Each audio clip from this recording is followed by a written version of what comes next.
Hello, I'm Firefighter Graham Redding, back at Reedy Road again, and today I'm joined by not one, but two chiefs of Oxfordshire Fire Rescue Service. So we're joined by our current chief, Rob MacDougall, and ex-chief, Maurice Johnson. You both okay? Yes, we are. Both well? So we're having a bit of a chief off. Okay, so I've got some questions that we're going to ask you. Okay, so we'll start with you, Maurice, first. How long did you serve as Chief of Oxfordshire Fire and Rescue Service? Around about 12 years, I think. 12 years, okay.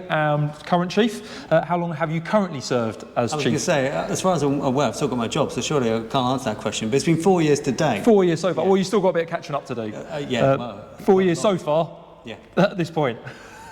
Okay, next question. Pressures of being a Chief. Now, I'm sure there's many that are the same. There might be some that are a little bit different. So sort of main pressures that you sort of served as a chief, Maurice? Well, a combination of personal and professional. First of all, you know, how much it impinges on your family life. But the other thing is making sure that your own brigade is looked after and adequately funded and trained and what have you.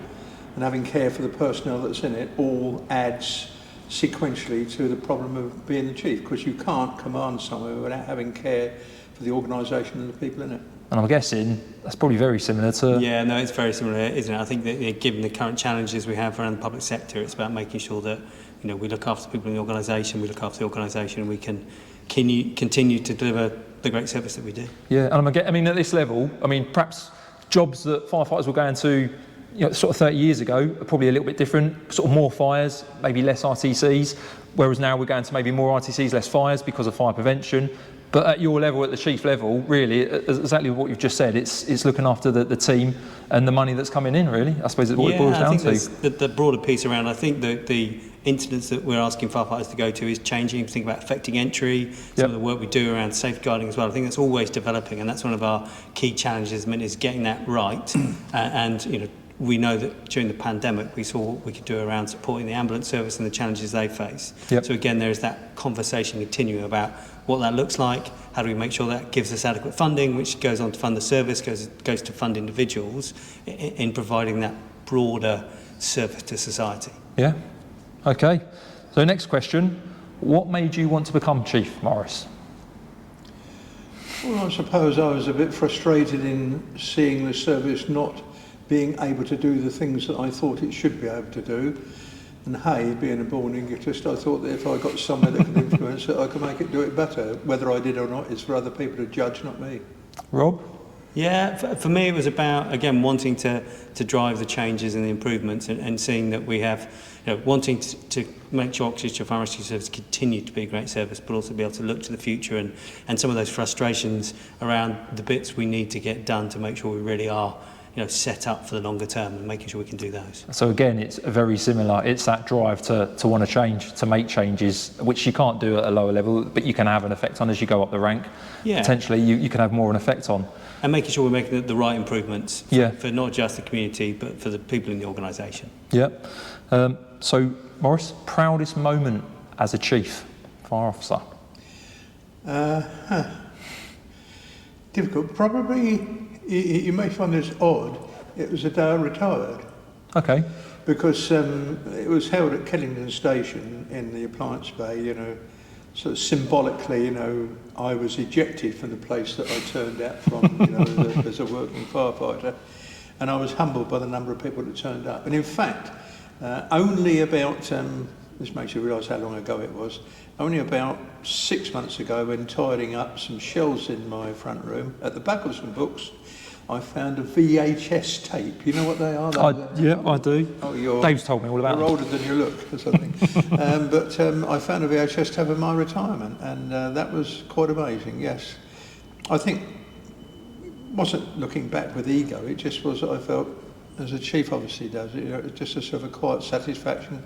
I've done a job, I hope people judge that I've done it well, and now it's up for others to pick up the flame like the Olympic torch and keep running with it. Were you, when you left Oxfordshire as chief, were you sort of look back at Oxfordshire Fire Rescue Service? Are you sort of happy at how you left it and maybe how it's become now? Or we could have always have done more things if you'd had the resources and over-hackneyed word and that to do it. But without being, as I say, a personal egotist or anything else as well, yes. But it wasn't only me that did it, as Yep. I've said before. It was very much a teamwork, and as I'm sure the Chief has here now, we had a wonderful team of people, and I thank each and every one of those, some of whom I still see to this day. So that sort of says it all. Brilliant. And Rob, proudest moment so far? Yeah, it's a difficult one because I find myself in lots of proud moments. So again, seeing what some of the stations do. Again, I was really lucky to be here when Blue Watch completed their run for the Firefighters charity. Again, incredible, and some of the efforts that have gone on around some of that. And then you see, again, some of the achievements we've done as a service and supported. I felt after the pandemic, again, the way that we kind of interacted as a service, both frontline staff who had to keep doing what they were doing despite the risk to them and their families, and then some of the other officers who were involved in supporting that broader role in supporting the community. It kind of really brought out to me the skills that we have as a fire and rescue service, and that resilience and that kind of adaptability, and that made me feel really proud because it was really obvious that Oxfordshire Fire and Rescue Service had made things a lot better for people in Oxfordshire. Yeah, brilliant. Just to clarify, Maurice, when did you retire from Oxfordshire as Chief Fire Officer? May of 97. May of 97. Rob, when did you join Oxfordshire Fire Service as a firefighter? February 98. So just to clarify, and you became chief in? It will be 4 years on the 1st of August. And there was obviously multiple chiefs that served in between the two tenures. Okay, just so I'm asking for a friend. Is there any advice you would give to a firefighter that wants to become chief? I'll let you go first, Maurice. Have confidence in what they want to do. Because without that confidence, and you don't have the drive, and you don't have the vision. Yeah, Rob? Yeah, for me it's about being yourself.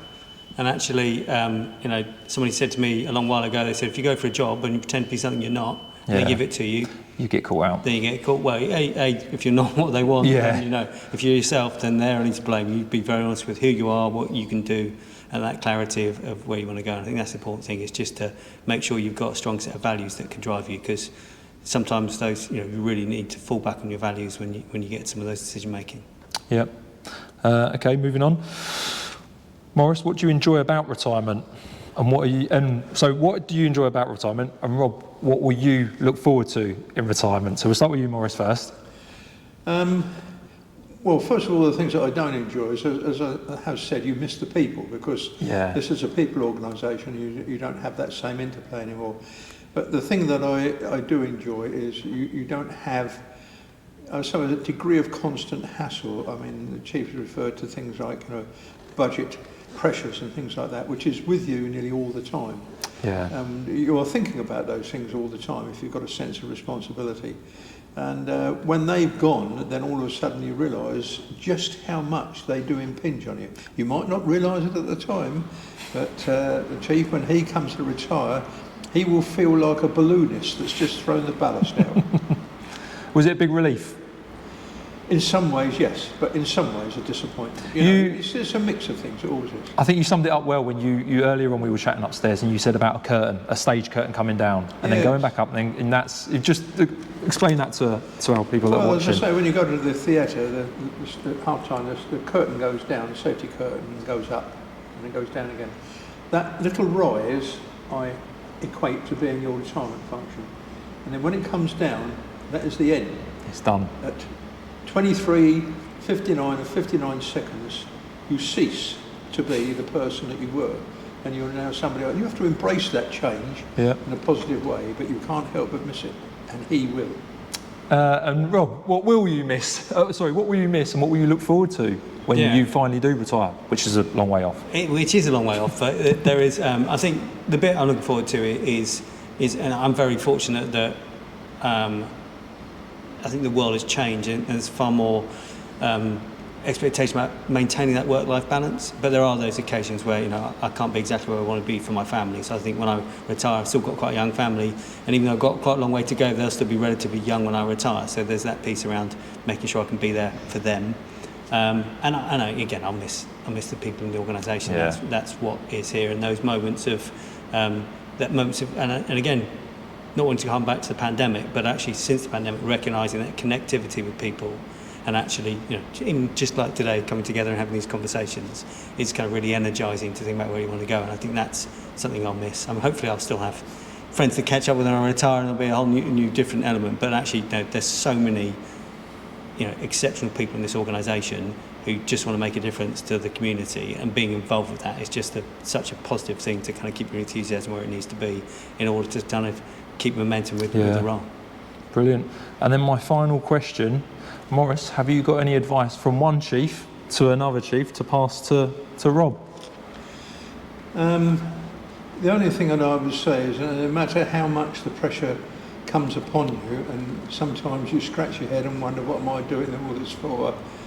Then take a breath and step back and think, hey, it is worth it after all, because I am making a difference. Yeah. You've got to believe in yourself and the things that you're doing, and I'm sure that he does, and I know that the things he's doing are bringing all the positive changes he would wish to see. Yeah. I'm not sure if you remember, Maurice, but a few years ago we were together at one of the functions for the Sheriff of Oxford, and we were sat next to again, and I was the assistant chief at the time, and you kind of whispered across to me and said, you really want to be the chief, because actually you want to go that next step, and I'm going to remember that. And again, the positive outlook you had on that, and the positive memories that you kind of had from your role in the organisation. Did that spur you on? Yeah, it definitely made me stop and think, and it's really good. Brilliant. Well, thank you both for coming down and speaking with us. And if there's any questions? No, just say thank you, Graham, again. That's all right. The conversation. More than welcome. And Maurice, we'll see you in a couple of evenings' time for dinner. Indeed, I look forward to that. Brilliant. Thank you so much for joining us.